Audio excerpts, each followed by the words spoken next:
Hi, everyone. Before we get started, I just wanted to drop a quick note here. As most of you probably know, if you saw my community post or my tweet, or if you're on our Discord, RA has decided to take a step back from this campaign. And that's obviously fine. As I told you at the beginning, we were going to try and make this as much like watching us actually play D&D, and cast changes, players changing is part of that life, as I'm sure any of you who run D&D know.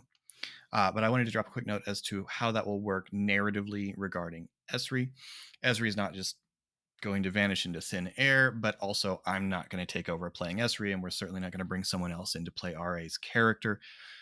Esri will remain a part of the story, but will relocate himself back to the greenhouse at Grimalkin Manor, which has been his happy place all along, I think we can all admit, and will remain there as a supplier of potions and poisons and other herbalism things that the party might need. So Esri will remain a part of this story, but will no longer be an active adventurer along with the rest of the strike force.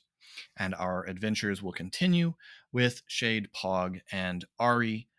And thank you all so much for rolling with us through this change.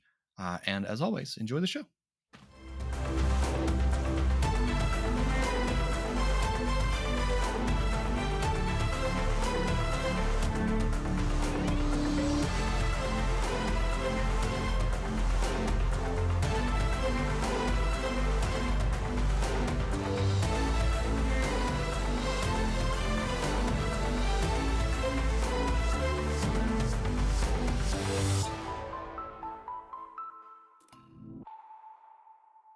Hello, and welcome to Khyber Shards, a 5th edition actual play show set in the Eberron campaign world. I haven't had to do that intro in a few weeks.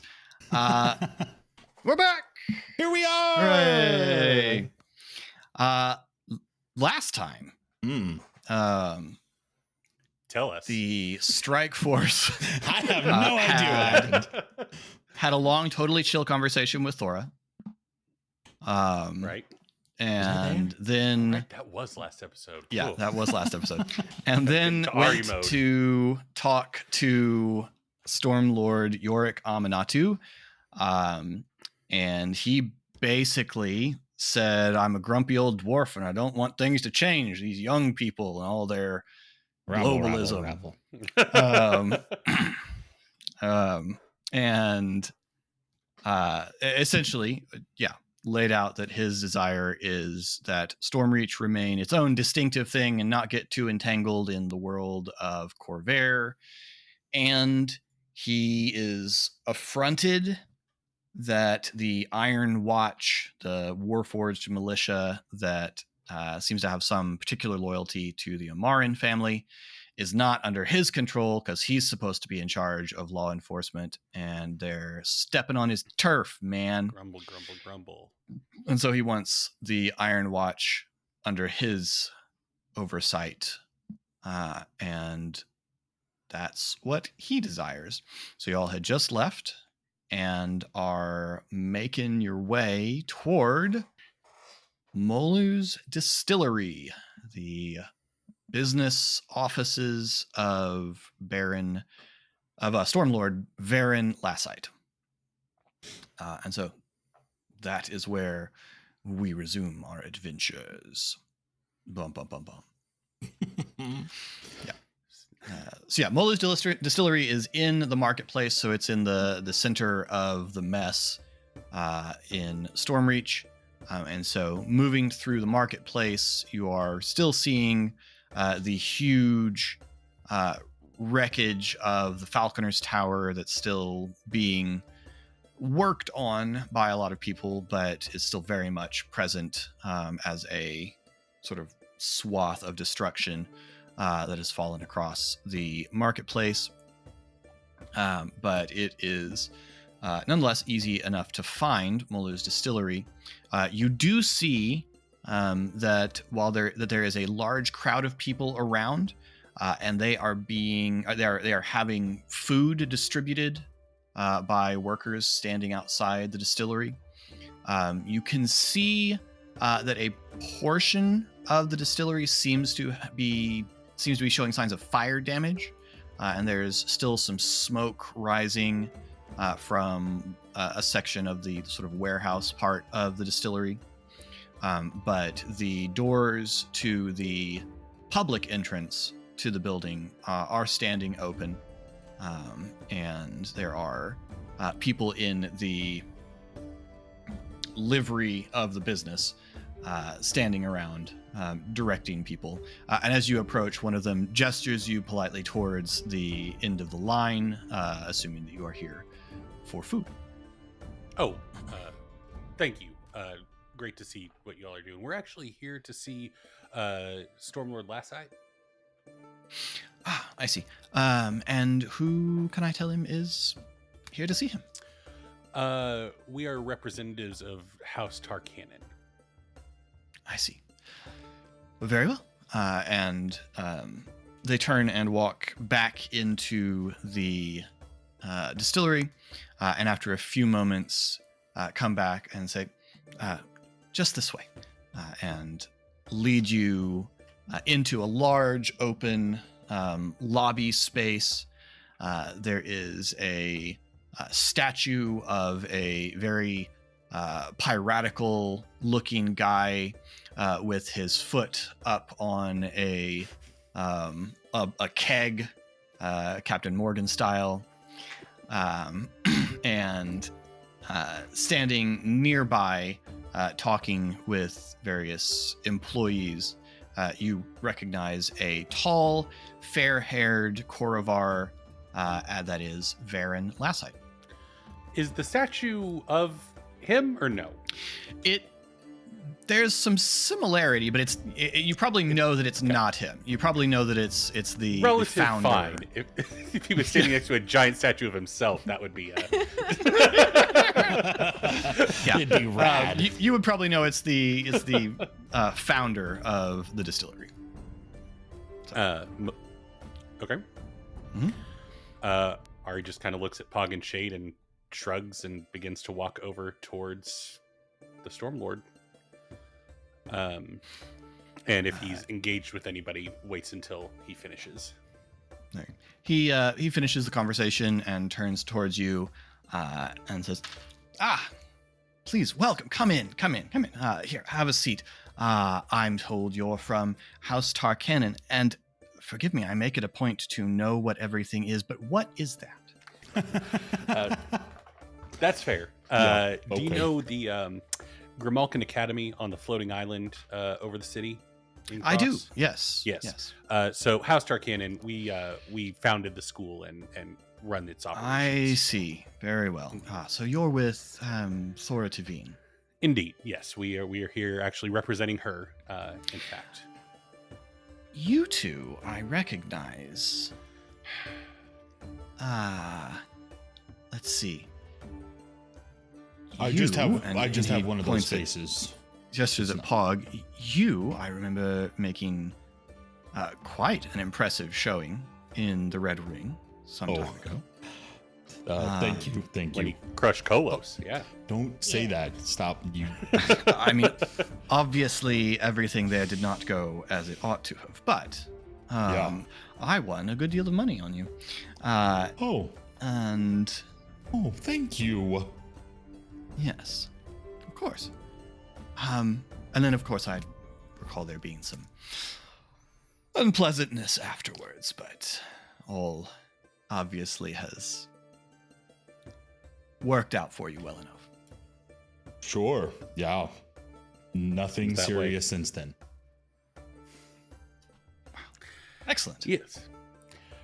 Well, we're actually here to discuss the unfortunate circumstances surrounding the Harbor District and the unknown fate of Harbor Lord Wilkes and the process of making the Stormlord Council whole again, as it were. I see. And I take it you have an idea of who might make it whole again. We do. Headmistress Tavine, who oversees Grimalkin Academy, would be interested in joining your ranks in some capacity. Interesting. Well, and what can I do for you? Well, obviously, in order for such an appointment to take place, it would require the support of at least the majority of the Stormlords. And so we come here asking if there's anything we can do to become friends with the Lassite family and perhaps gain your support in our endeavor. Well, we're very easy to become friends with. I count many people friends that aren't Stormlords also. But, to take your meaning, well, let's see. I would have some questions regarding what you and Lady Tavine's intentions would be regarding the city. Obviously, based on my previous encounter with your two acquaintances, there's some bad blood between yourselves and some of the city's larger business interests.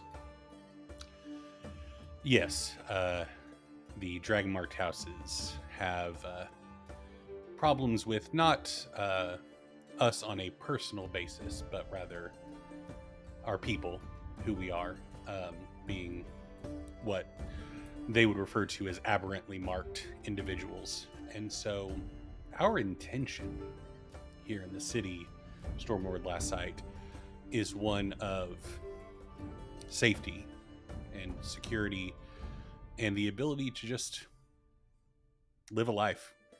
I think it is a less than charitable perception to think that there is a disagreement or a sense of animosity between us and the Dragonmarked houses, when in actuality it is one of an oppressive force seeking to corral an oppressed people.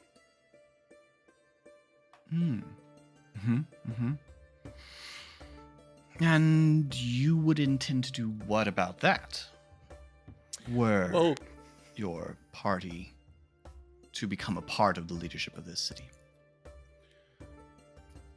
I imagine that having a Stormlord amongst the people that they seek to corral and oppress would dissuade them of any rash or overt actions in that vein.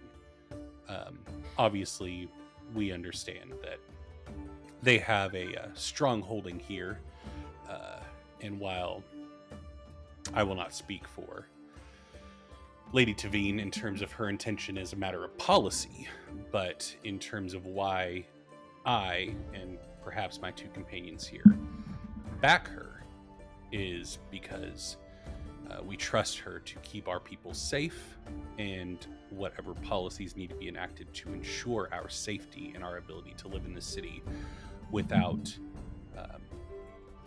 being attacked or hunted, we would seek to enact that.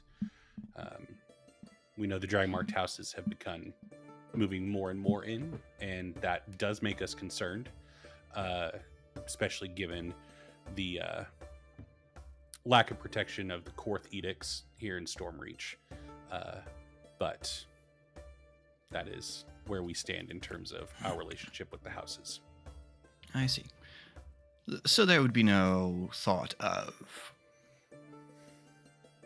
severing the city's ties to the houses, driving them out, any of that sort of thing. That would not be on your agenda, as it were.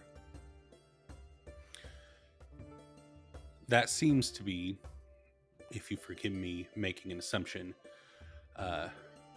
that seems to be what would be the breaking point in terms of securing your support, is to say that we would have that intention, and we're looking to make allies, not enemies, with the Stormlords. So if that would be your request as an ally of House Tarkanan, then we would certainly honor any such request. Well, you see, I understand your desire, not, and in a sense, there's a degree to which the city's foundation is rooted in a similar desire to pull away from restriction and allow greater freedom. But the thing that has allowed the city to maintain its security is the prosperity that we have, and much of that prosperity, if I'm to be frank with you, is tied to business that we do with the Dragon-marked houses. We produce a wildly popular and successful drink here. Could we get some? Yes. And someone comes over and just lays like a flight of shots on the table. But we produce it here and ship it out in Lyrandar vessels, and it's served in Galanda taverns across Corvair. And as the Stormlord most in charge of the marketplace and the economic well-being of the city being a large portion of my responsibilities, the ability for House Thrash to process and export dragon shards safely, the basis of the entire arcane economy of our world. These are important things to me that, to be honest, outweigh political concerns. And indeed, yes. So you can understand my desire to hear a little bit of assurance that you're not hoping for a power play that will allow you to somehow drive the Dragon-marked houses out. Even if I thought that you could successfully do that, it, I think, would be quite bad for the city. Especially now, when the city is in great need of rebuilding, and we had a fire here, the Falconer's Tower is down. These are things that are going to have long repercussions for the city, and things in which the houses can be of great assistance to us. House Thrashk alone has been doing incredible work in search and rescue since the earthquake. Fair enough. I cannot, like I said, speak to Lady Devine's intent as a matter of policy. We are merely here to have some FaceTime with you as representatives of our house, and additionally see if there is anything perhaps we could assist you in order to secure your friendship and alliance in this political matter. Well,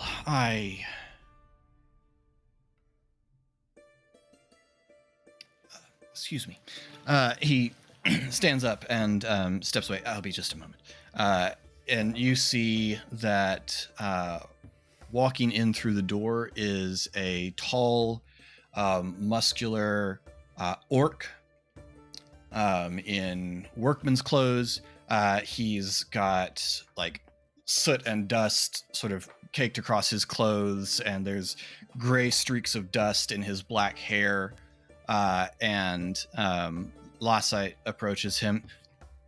Durgan, good to see you. Tell me things are well.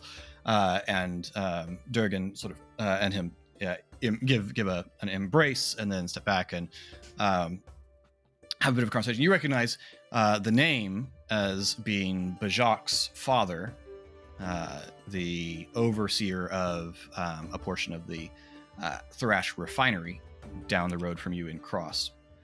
Ari finishes his flight in rapid succession. Oh, we can drink these. Yes. And they speak for a moment, and Last Light comes back, looking thoughtful, sits.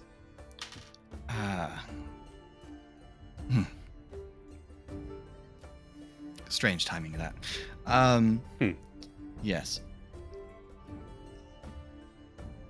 As to matters of assistance, I would need to know that the restoration of the marketplace, and especially of the Falconer's Tower, which is so vital to commerce here, would remain a priority should Lady Tavine be able to become a part of our councils. Would that not fall under your purview as coin lord of the marketplace? It would certainly fall under my purview, but it is a problem that sometimes plagues our city is the overprotectiveness of turf. When something goes wrong in the marketplace, we complain that but something goes wrong in the harbor. We complain that the harbor lord should handle it, or if we try to step in to assist, the harbor lord complains that we're interfering in their matters. And when there's a crime problem, Amanatu becomes irate if anyone attempts to deal with it, in spite of the... Because law enforcement is his bailiwick. Yes, the restoration of the market will be overseen by me, and I'm eager to begin and have made as good a start as can be in such close proximity to the disaster, but the resources to restore the Falconer's Tower are going to have to come from the city at large, and the Falconer's Tower significantly affects the well-being of the entire city. And to the point of your concern, the cheapest way for me to restore the Falconer's Tower would just be to outsource the project. But I think you would not like that particularly, since I'm certain Lyrindar would rebuild it at their own cost. But as with all dealings with the dragon-marked houses, strings. Indeed. So,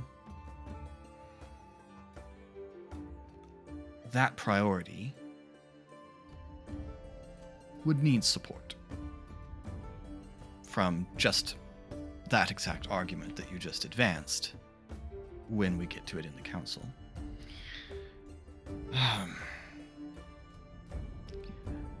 I'm sorry, things are somewhat chaotic here. We've lost contact with one of our Kuryeva farms where we grow the marvelous plant that we turn through our own alchemical processes into the wonderful drink that I see you have enjoyed.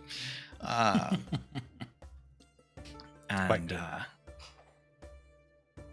was getting an update from Durgan as to when Thrashk finders might be available to go and look into that for me.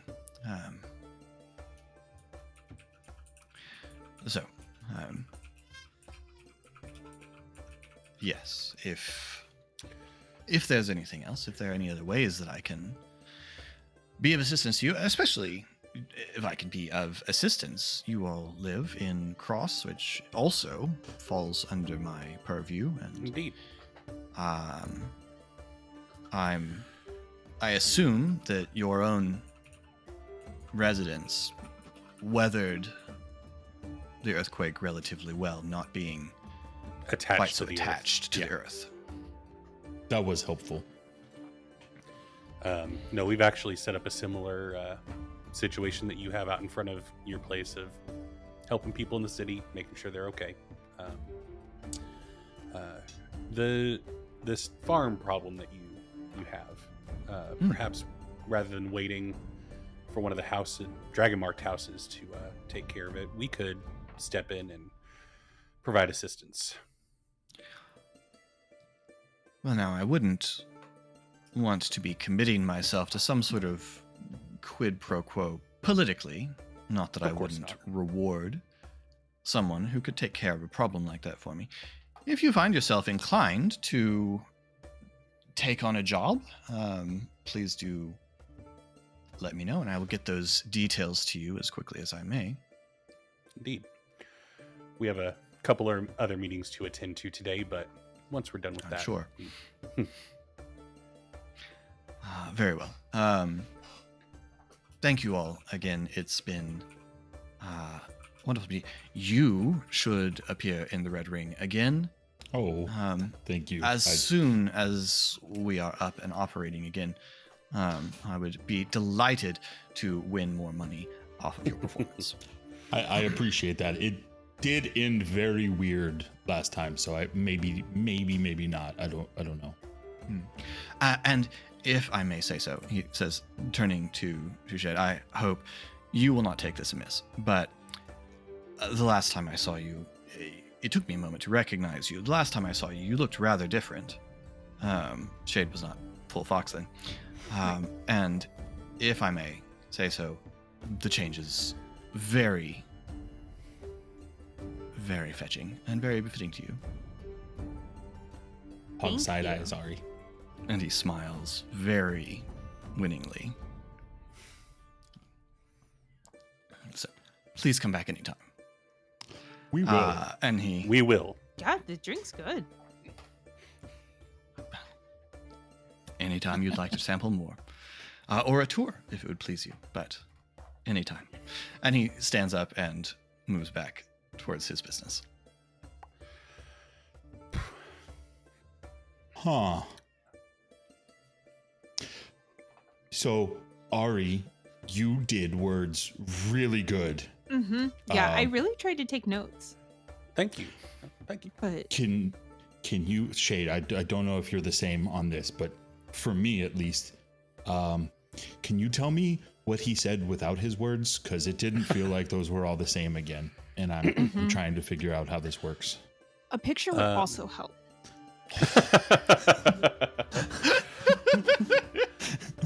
I mean, obviously, he's a politician and a really good one at that. He's so nice. Yeah. But kind of stripping away everything to kind of the core. Big fan of yours, Pog, because you made him money. He bet on me before I beat anybody. Why would he do that? So nice. You look strong. Thank you. That's true. You look furry. It's true. It is. I mean, his biggest thing is money. Like he wants to make sure that he can continue making money in the city. The only thing that he said that really kind of bothered me was his financial interest supersedes any political his desire to make money.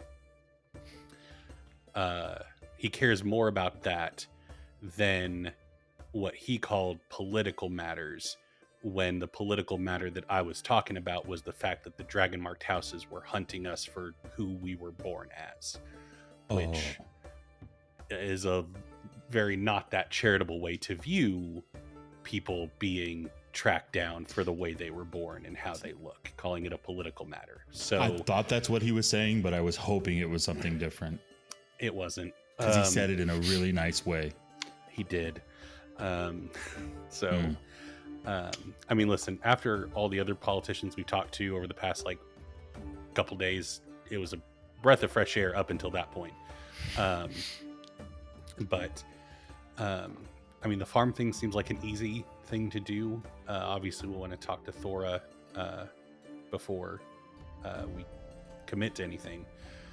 But did you all have any further questions about what just went down, or thoughts, prayer requests?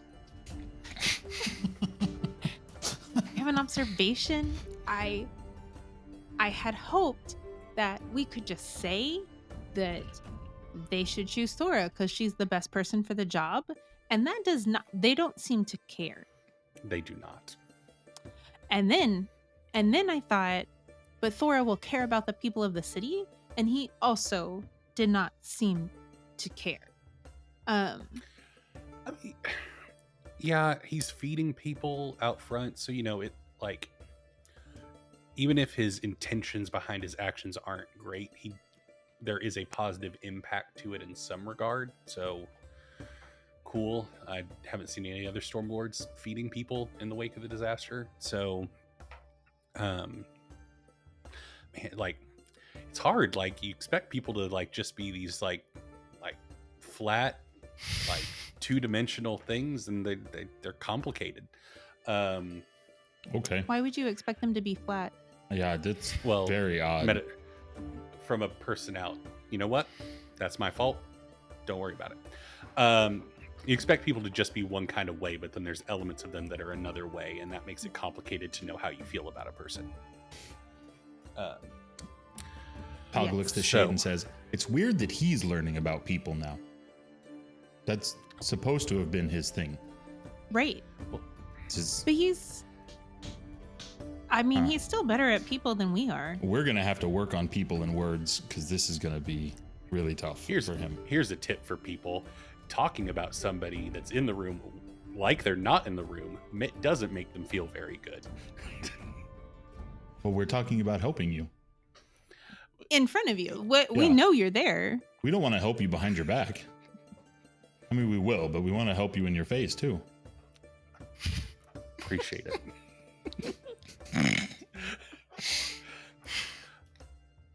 All right. Well, so I missed Pog.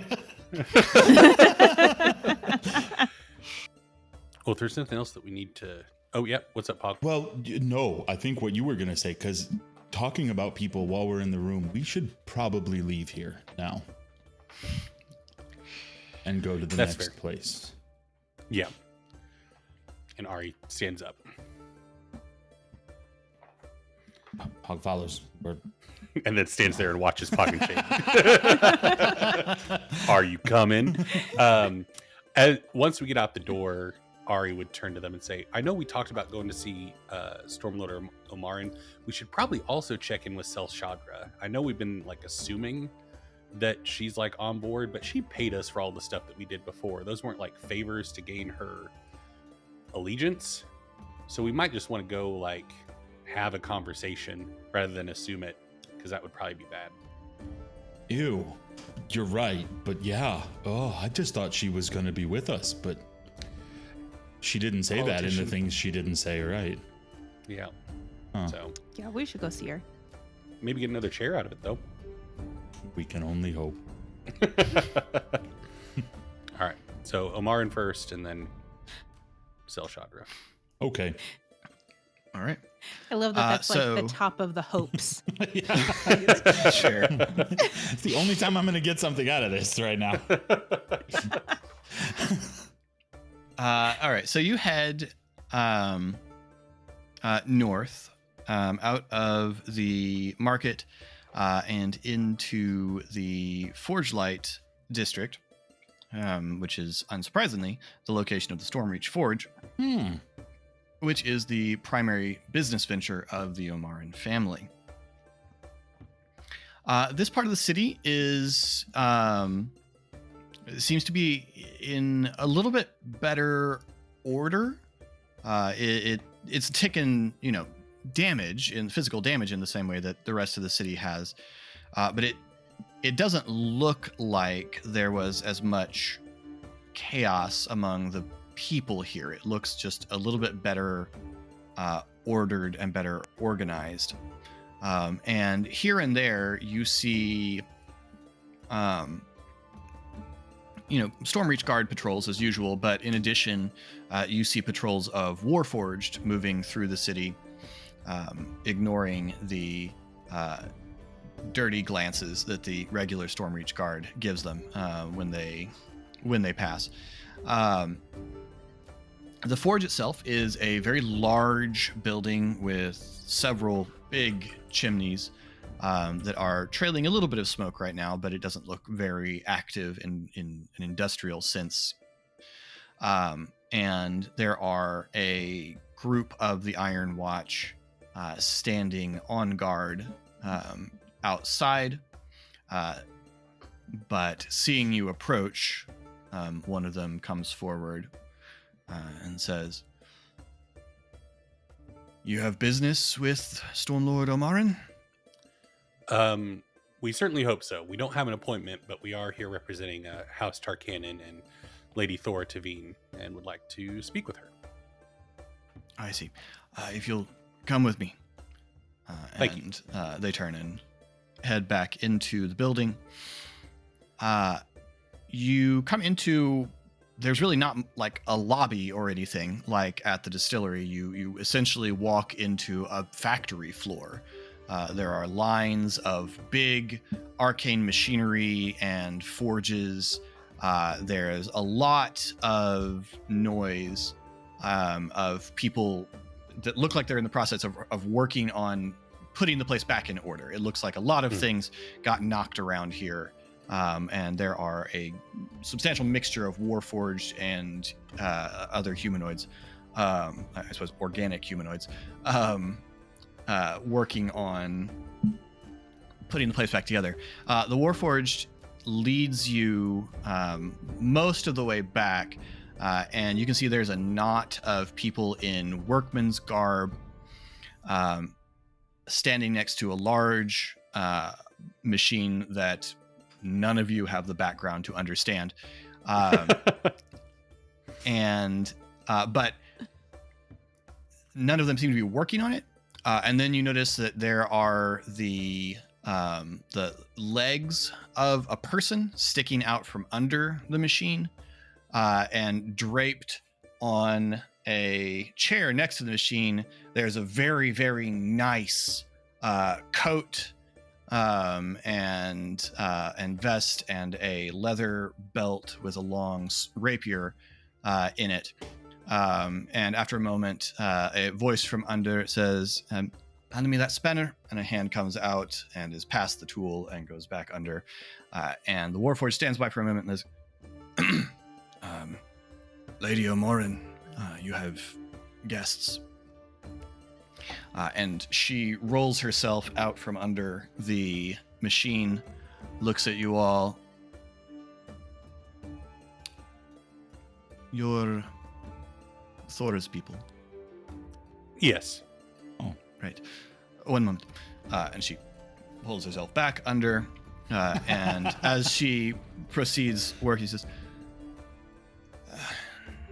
"Well, you are not from my district, so I assume this is some other kind of business. What can I do for you?"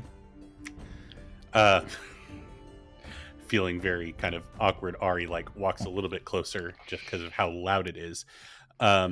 Also, Philip, when you said two legs coming out from under the machine, I definitely went more Wicked You Witch of went the somewhere East much than darker. Mechanic. Yeah, it's like, Oh no, we're too late. this fell on someone. Hey, there's another power There's not two vacuum all of a openings. sudden. Thor and Ari, we can't have it all.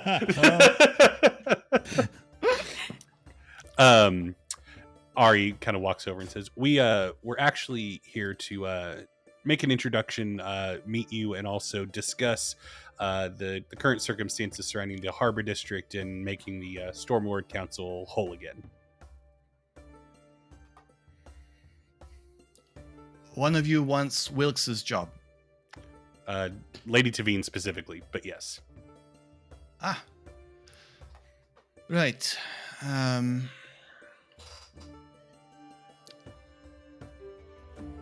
So why should I back that idea? We care a great deal about this city. We, our people have come here to find sanctuary and safe haven, and so the prosperity of the city is directly beneficial to us. And we think that Lady Tavine would be very good at the job. She's smart, she has political experience, and she'd be more than capable to help the city. But you couldn't be much worse than Wilkes. That's fair. And she pulls herself out from under the machine and stands up, taking a cloth from someone, and begins cleaning grease off her hands, and then moves her fingers over a series of runes on the outside of the machine, and it begins to hum, and there's a loud sound, and she reverses the process, and it powers down again, and she says, "It seems to be working now," and hands the tool belt back to someone. She turns towards you, but in that moment, the conversation is interrupted as a voice calls, "Aunt, it's time." Looking back, you see a young man who bears a little bit of family resemblance to Lady Omarin, and he's standing there in a swashbuckly shirt with a drawn rapier in his hand. And Paula lets out a little sigh.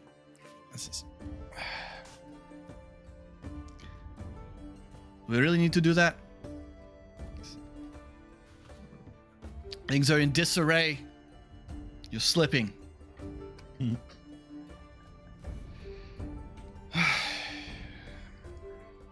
All right. And she walks over and takes the sword out of its scabbard and steps over. This will be a moment. And this is gonna be good. This is gonna be a fun. number of workmen sort of clear a space, and she drops into a fighting stance that he mirrors, and she says, "This is stupid, you know. There's no reason to do this, Zhao." And he looks at her and says, "It's too late for that kind of talk." All right. And there's most of the work stops in the factory at this point as people just watch as these two begin to circle each other. Zhao takes a couple of tentative thrusts with his sword that don't really come anywhere near Paula, and you watch as she brings her sword into a low guard, kind of pointed at his foot, and leans herself back. And in that moment, Zhao lunges forward. Paula pivots her back foot just a few degrees to one side and brings the sword up 45 degrees so that it runs right through Zhao's forearm as he lunges forward. And she just steps out and leaves the sword hanging there in his arm as he stares at it in alarm. Somebody get him to a healer. And clean the sword. And she turns back to you. Gulp. Now.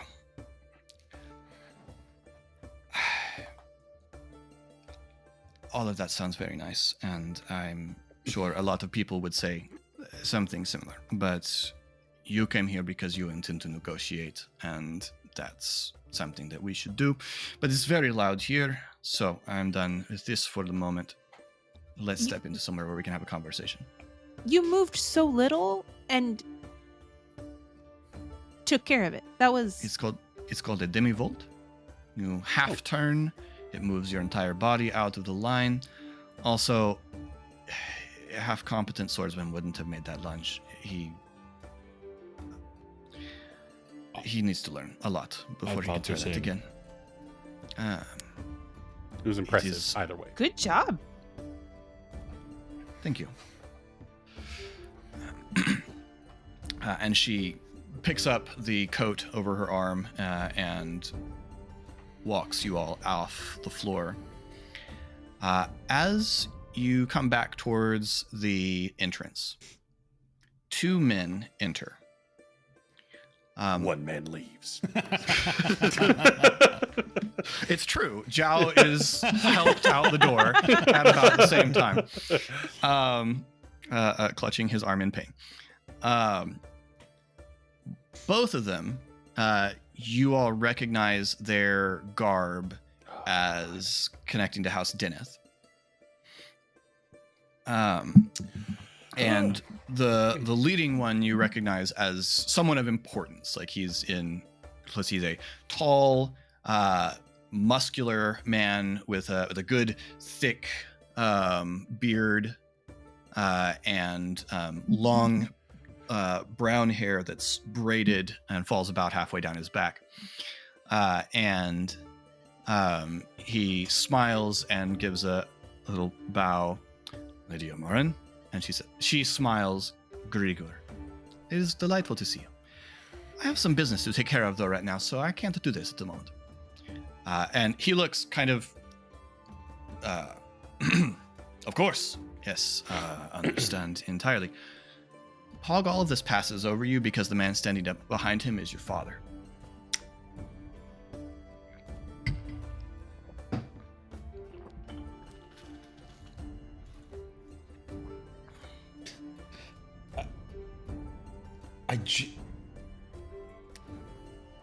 Being right behind Ari, Pog is just going to grab the back of his shirt and clutch it oh so tightly. Frozen, suddenly sweaty.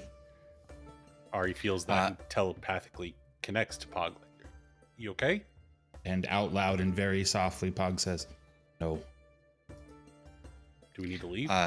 He sweeps the 3 of you with his eyes, but there's no sign of recognition. You would look unrecognizable based on the last time. I've grown a lot and have beard too. Yeah. Do we need to run? Ari says to Pog telepathically. Also, no. Okay. You let me know. Grigor is saying, perhaps tonight. I think I'm going to be busy, Grigor. There's a lot going on here. I don't know if you can tell. But I'll let you know. Dinner again, certainly. But I will have to let you know. And she walks you all through a door into a simple but well-appointed office. Pog takes a second before he realizes that continuing on to walk is what he's supposed to do, and is going to watch as I'll let go of Ari, but he's not going to go until he sees that they have gone in a direction and are out of sight. They glance at you all. Both of them scowl as they see you, and then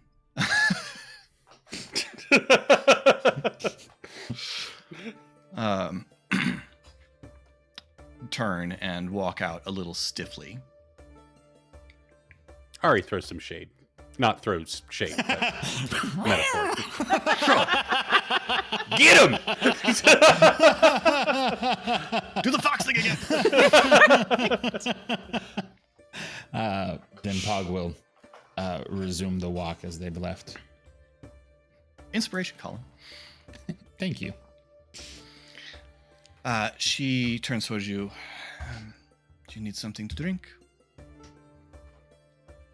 I would take some wine if you have some. She walks over to a table and takes out some cups, pours wine out of a decanter, and passes or offers each of you a glass. While she's pouring, Pog is going to lean to Ari and say, "We need to know who they were." Okay. Ari says telepathically still. Well, Thank you. Appreciate it. Yes, thank you. feel free to sit. Oh, thank you. Any issues with House Deneth at all? Their keep is in my district, and they're a useful troop to keep on your good side. Fair enough. Would the name Grigor have rung any bells just being here in the city? Yeah, probably. You're fairly well informed, so I would say you probably know that's the head of the enclave. I recognize Grigor. I didn't recognize the gentleman with him, Armand. Armand. He's been in the city long. I haven't seen him around. Perhaps, well, I'm not sure when he arrived. I noticed him perhaps a month ago. Okay, fair enough. And Ari just pings to Pog that enough. Like, it's a two-way telepathic, so. And Pog responds with yes. So anyway, sorry to get us off track, but we were negotiating. Yes. You want me to support Thora Tavine to take over Wilk's spot on the council. And presumably, you, or she through you, are willing to do something to make that happen. Yes, I mean you've seen right through Pretty us the much. moment we walked through the door. So Well, Ari said that I very don't- like yeah. jovially, not accusatorily. are you all right? You say all the words you mean, I think. No. I usually mean the words I say, though. We've been talking to politicians all day, so you can understand his. Oh, yes. And It's refreshing. Yeah. I do not say all of the things that I think, but especially at the moment, I have little enough time available for this sort of thing, and so I figure coming to the point is desirable. Yeah. Indeed. So, would you support Thora? And if so, what do we have to do? Good words. There are a few things that I have in mind. One, I don't think I am personally troubled by it, but I don't think that you will win an argument for placing Dora on the council with her taking over the harbor. Okay. Being who you are and standing for what you seem to stand for, placing her at the front and center of Stormreach and in command of, well, it's a port city, so the port is the most vital thing. So Fair some enough. sort of rearrangement might be necessary, and might be better offered than required. I don't know exactly where that rearrangement happens, but I'm not interested in moving. Now, there are two things that you might be able to help me with that would go a long way towards securing my support. The first would come before, and the second would come after. After.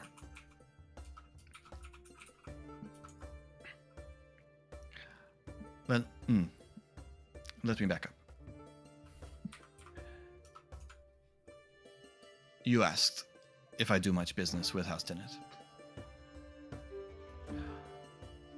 Why does that concern you?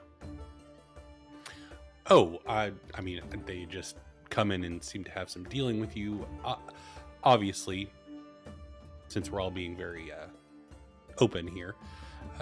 Looking the way that we do, having the marks that we have, we're a little skittish around, especially high-ranking members of the Dragon Marked houses, given their history with how they've not only like historically treated our people, but directly treated us earlier in our lives, as you witnessed the first time that you met my companions. They want us back to a certain extent, and we don't want that.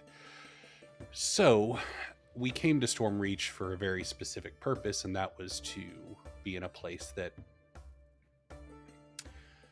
the Dragonmarked houses would have a more difficult time finding and then kidnapping us, taking us to do who knows what.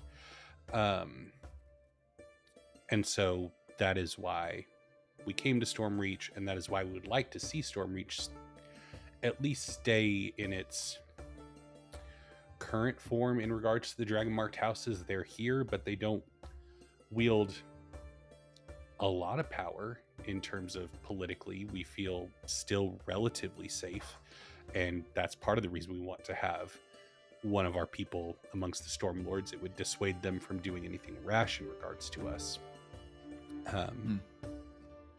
But they've treated us with murderous intent in the past, and that's not something that's easily forgotten. Fair enough.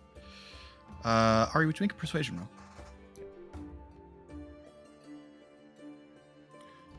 Could I have advantage because Lady Omerin understands holding a grudge based on somebody having murderous intent towards your people? Yeah. Eric is on fire right now. Good words, Eric. I'm gonna push. I rolled single digits.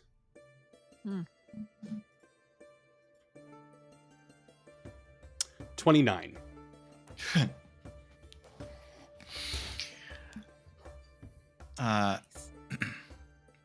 Right. So, you are not precisely looking for a fight, but you are going to complicate our lives. Complicated is not always bad, but I have two concerns regarding that. One, I cultivate good relations with House Tennet because I concern myself that I might one day need them. Were there to be an unpleasantness among the Stormlords, having one of the largest professional military forces in the city with a good opinion of myself would be helpful. Also, I do quite a lot of business as the operator of Stormreach's Forge with House Cannith. But I do that for a very specific reason that you could possibly help me with after the fact. My grandfather made a mistake. He decided to make a play for sole authority in the city. He failed. And Lord Yorick Amanatu killed him. And as a consequence of his rebellion, my mother was allowed to continue to operate as a Stormlord, allowed to continue to operate the city's forge, but was required to renegotiate her contract with the city to provide arms and weapons for the Watch and other artificing services. We provide what we make here to the Watch for a loss. I often make up the shortfall by doing business with House Kenneth.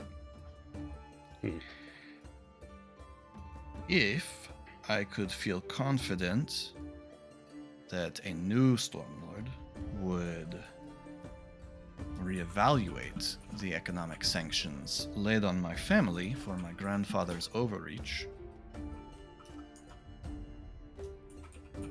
I would both be very appreciative, and also I would not need to do quite so much business with House Kennet,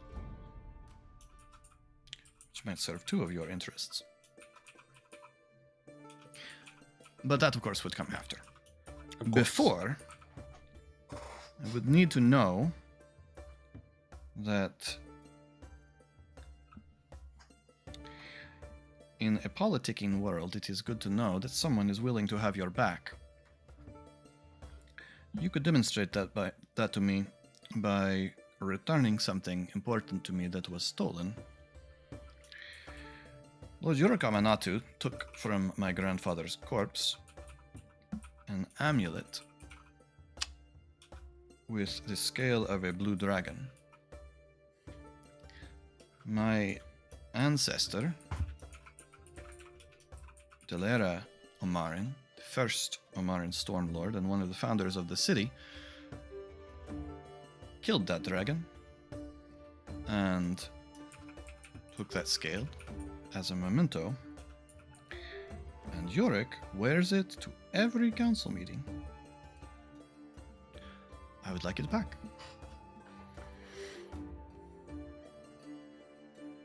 I can understand why. Oh.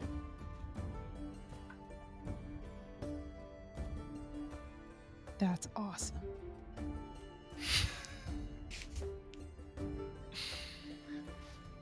Not him. That's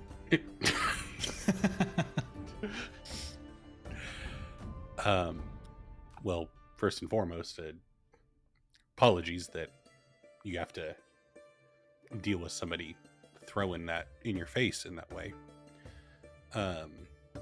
But we will.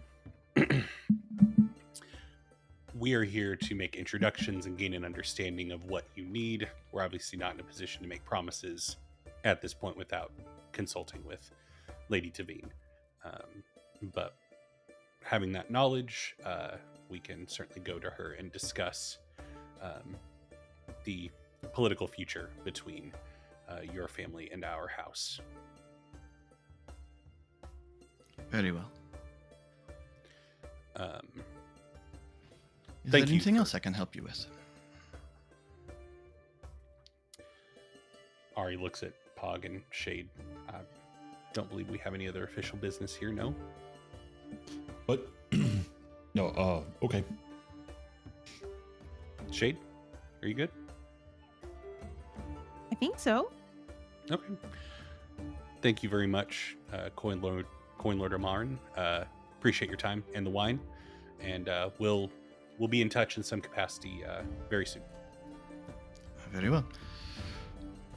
You can show yourselves out, I assume. Yes, thank you. Pog slugs down the rest of the wine and then looks around and sets it back where she had gotten them from.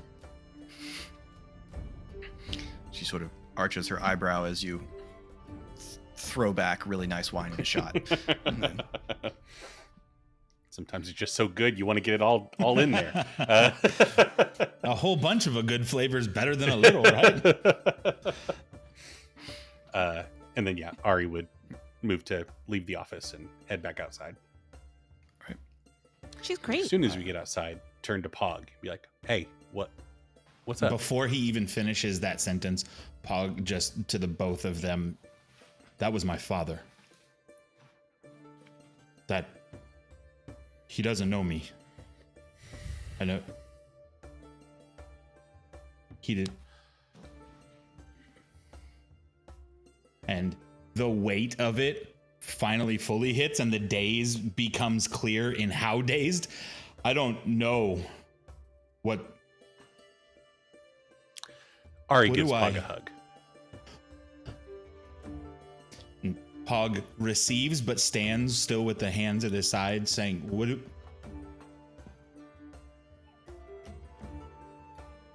you do with...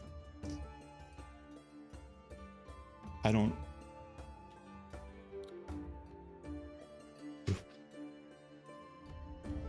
do I do? And he turns looking at Shade over Ari and then just grabs hold of Ari. And that's where we're going to leave this episode. Thank you all so much for watching. If you want to get in touch with us, you can find links to our Discord and all our other social media down in the description below, as well as a link to Colin's Twitch where he is. Sorry, BTR. The O in that is a 0. New episodes of Khyber Shards drop every Monday. New Khyber Shards answers every Friday. And until next time, thanks for rolling with us.